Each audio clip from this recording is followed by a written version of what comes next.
All right, here's the review for Precal Test 1. And I just want to remind you that all of the formulas you will need will be provided for you at the top of the test. In this first problem, we are finding the midpoint between these 2 points. And the way we find the midpoint is using the midpoint formula. All right, so what I've done is I have identified my x1, y1 point, my x2, y2 point, and I labeled them. And now I'm just plugging these numbers into the formula. So x1 plus x2 divided by 2, y1 plus y2 divided by 2, and that's going to give me my midpoint. So 5 minus 3 divided by 2 is 1, and 2 minus 8 divided by 2 is negative 3. So my midpoint is 1, negative 3. And the next problem, number 2, we're going to use the distance formula. And I'll write that down for you, but it will be provided for you on the test. All right, so I've written down the distance formula here for you. It'll be provided for you on the test. I've substituted in for x2. I've substituted in my negative 3. For x1, I've substituted the 5. So negative 3 minus 5 is negative 8. Negative 8 squared is 64, not negative 64. Make sure you're using your parentheses. Plus, parentheses, negative 8 minus 2 is negative 10. Negative 10 squared is positive 100, not negative 100. You should get a positive number right here. It should be fairly large. Equals 12.8. So you can put all this in the calculator. If you do, just make sure you're using your parentheses, because if you don't, you're going to get the wrong number. So on page 15, number 2, we have some examples of what quadrant you would find a particular situation in. And the example one I went over in class was the x times y example. And so I'll write both of those down here for you, and hopefully that will help you on the test to select the correct answer. But I'm going to go ahead and write it down. All right, so the question is, in what quadrant would you find x times y greater than 0?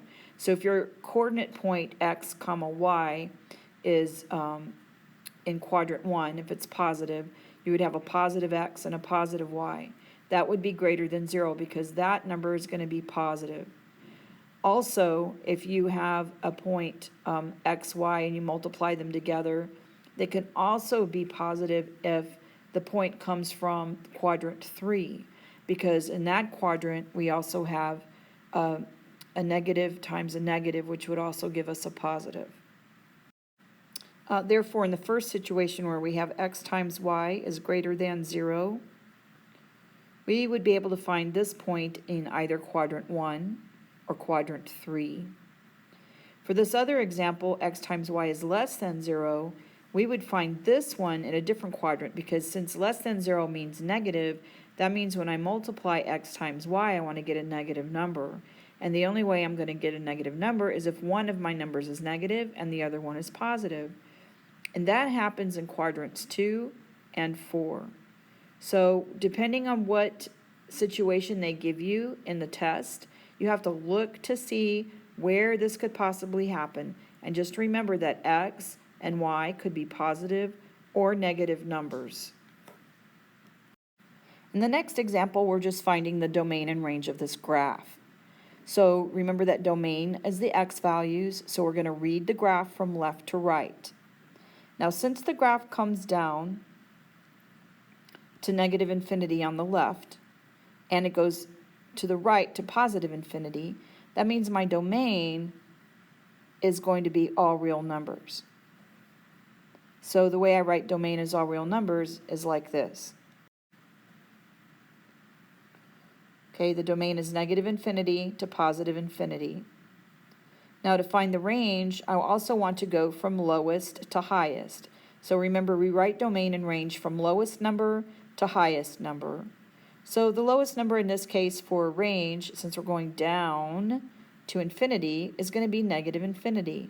So our range is from negative infinity all the way up to this point right here for y, which is 4, including 4. So the way we would write this range looks like this.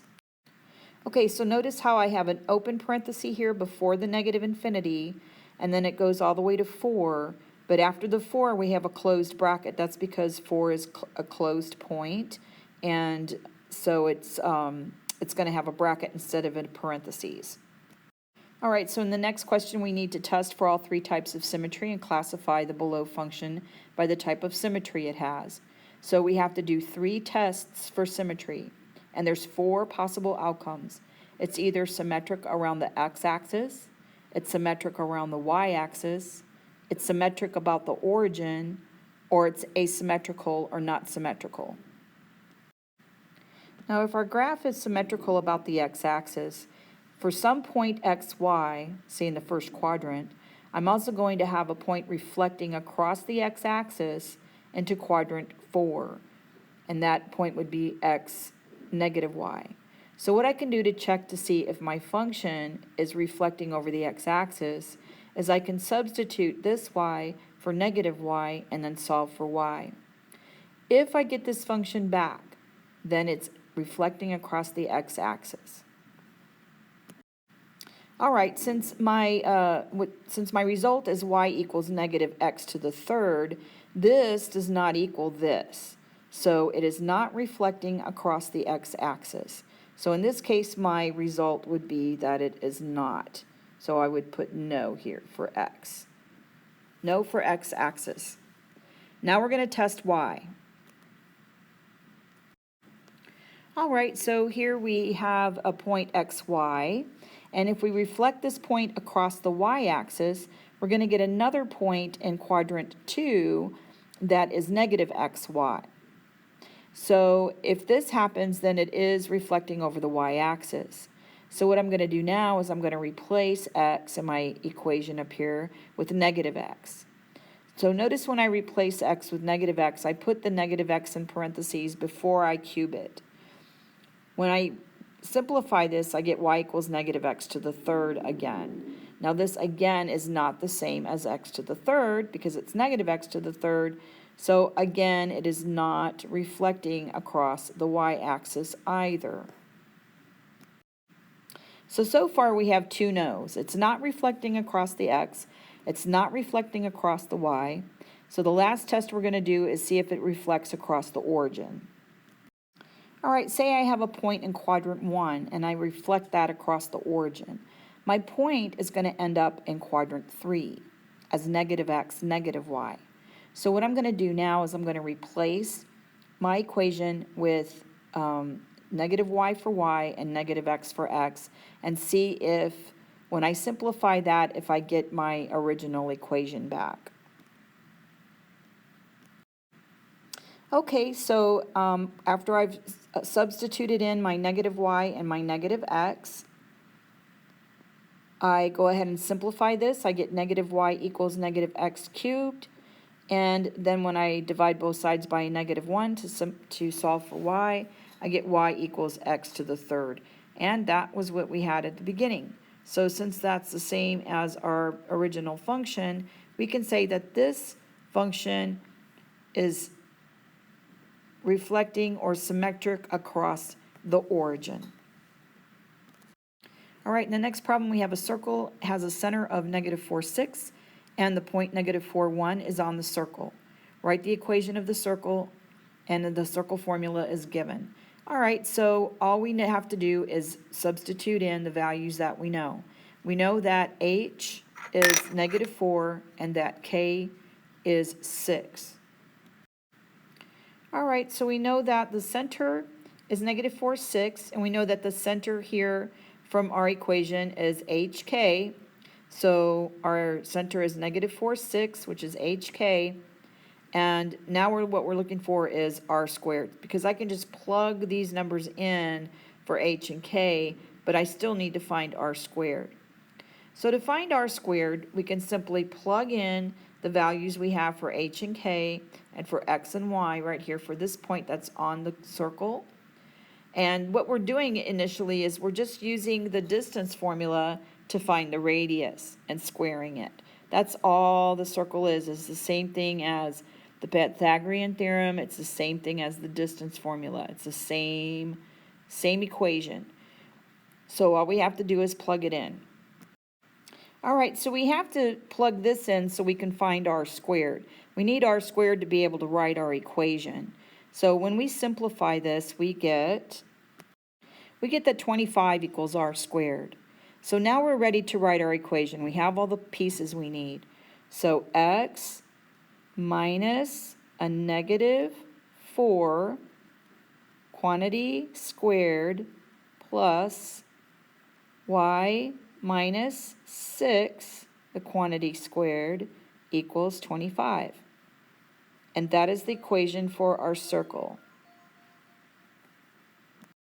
All right, in question 7, we need to determine whether the function f of x equals 7x minus 4 is even, odd, or neither.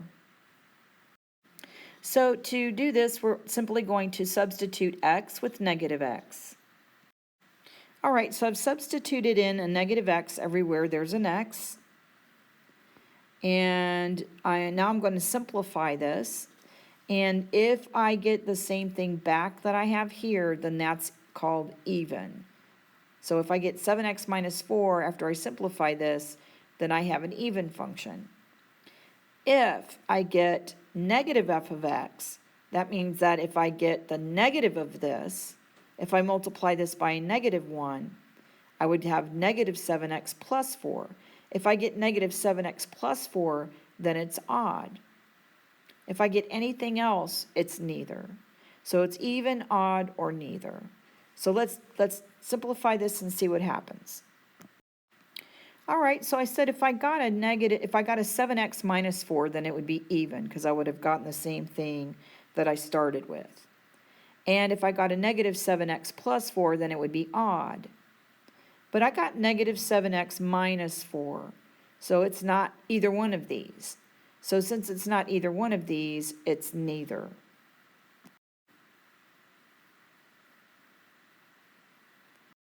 All right, in the next problem, we are going to evaluate this piecewise function for f of 3. So remember that f of 3 simply means that we're going to substitute in a 3 for x into our function, and we're going to find y. So since this is a piecewise function, the first thing I need to do is determine which piece of the function 3 is in. And the way I do that is I look over here to see, well, what are the stipulations? This function only exists where x is less than 0. So if I was looking for 3, I can't use this part of the function because this part of the function is on the negative side of the graph. And 3 is not negative, 3 is positive. So I'm obviously not going to use this part. So what I would do is I would go ahead and just draw a line through that so I don't get confused if I'm trying to figure this out. I draw a line through that, so I'm not going to use that piece of the function. I'm going to use the other piece where x is greater than or equal to 0, right here, because this is where 3 would lie. So if I plugged a 3 in for this x, 3 is greater than or equal to 0. So that means I'm going to use this function. I'm going to use this function to evaluate f of 3. All right, so I substituted in a 3 for this x and a 3 for this x, and I got 3 squared plus 2 times 3 minus 1, and that equals 14. That means where my value for x is 3, my value for y is 14. And this is the point on the graph that we found. All right, in problem number 9, we're determining whether the problem below is a function. Write at least one sentence explaining your answer. All right, in this case, we have y squared minus x equals 9. So since y is squared, we're not going to be able to solve y uniquely. So since we can't solve y uniquely, this is not a function. So for that one value of x, I'm actually going to get 2 values for y. And because of that, it's not a function. So let's go ahead and show algebraically what's happening. All right, so since I'm solving for y, I'm going to take the square root of both sides. After I add x to both sides, I'm going to take the square root. And since I'm taking the square root, That means when I take the square root of x plus 9, I could get two possible answers. I could get a plus some number, and I could get a minus some number. So because I can get two values for y, that means I'm not solving for uniquely for y. So therefore, I'm going to end up with two x values for this y value. Or actually, I'm ending up with the two y values for this one value for x. So because that happens, it's not a function. Now, if I had an equation that looked like this, y plus x squared equals 3, then this would be a function. This is a parabola. So I can uniquely solve for y. Y is here all by itself. So I can uniquely solve for y just by subtracting x from both sides, and I would get y equals negative x plus 3. Excuse me, that's y equals negative x squared plus 3. So this is a function. So the question you get on your test may be different. It could be any function. So you have to explain in your own words, write at least one sentence why the equation that you have on your test is or is not a function. All right, so for number 10, I'm finding the equation in point-slope form of the line that goes through these 2 points. So the point-slope form will be on the top of your test. Okay, so the formula looks like this. Y minus y1 equals m times x minus x1. And all you're doing is substituting one of your points in for x1 and y1. So just pick one. It doesn't matter which one you pick. I'm going to pick this one right here. All right, so I substituted in this point right here, this 1, negative 1, in for my x1 and my y1. So y minus a negative 1 equals m times x minus 1. So the problem is I don't know what m is. M is the slope. So if I want to find m, I have to use the slope formula. Okay, so the slope formula looks like this. It'll be located at your test at the top. Y2 minus y1 over x2 minus x1. And you can also label your points so you know which one's x1, y1, and which one's x2, y2. And you can go ahead and just plug that into the formula and find your slope. All right, so when I substitute my points in, this is my y2, negative 5, minus y2, negative 5, minus a negative 1. So negative 5 minus a negative is the same thing as negative 5 plus. So negative 5 plus 1 is negative 4. And then I do the x's in the denominator. So negative 1 minus 1. Negative 1 minus 1 is negative 2. So negative 4 divided by negative 2 is positive 2. So my slope is 2. So now I'm ready to write my equation. All right, so this is what my equation looks like in point-slope form. Point-slope form. And if I wanted to simplify this equation for y, solve for y, I would get the slope-intercept form. Okay, so in the last part, we're going to determine the implied domain of the function. And so what you have to do is you have to look at your function and determine, is there any values for x that would make my function undefined? Well, in this case that we have in this example, in our denominator here, if our denominator equals to 0, then our function is going to be undefined. If I have a 9 over 0, then my function is undefined. So what I need to do is I need to find out what value for x is going to make that denominator equal 0. So what I can do is I can set my equation equal to 0 and solve for x. And when I do that, I get negative 11. So that means that x cannot be negative 11. If I put a negative 11 into my equation, I'm going to get something undefined. So the way I would write my domain for that would look like this. Negative infinity to negative 11, not including negative 11, and then negative 11 to positive infinity. All right, so that's all there is for the review. I wish you all a lot of luck I hope that you do well. Please study, please practice, don't come in cold. Please make sure that you are preparing for this test. It's a major grade. It's 60% of your grade right now. So please make sure that you prepare properly.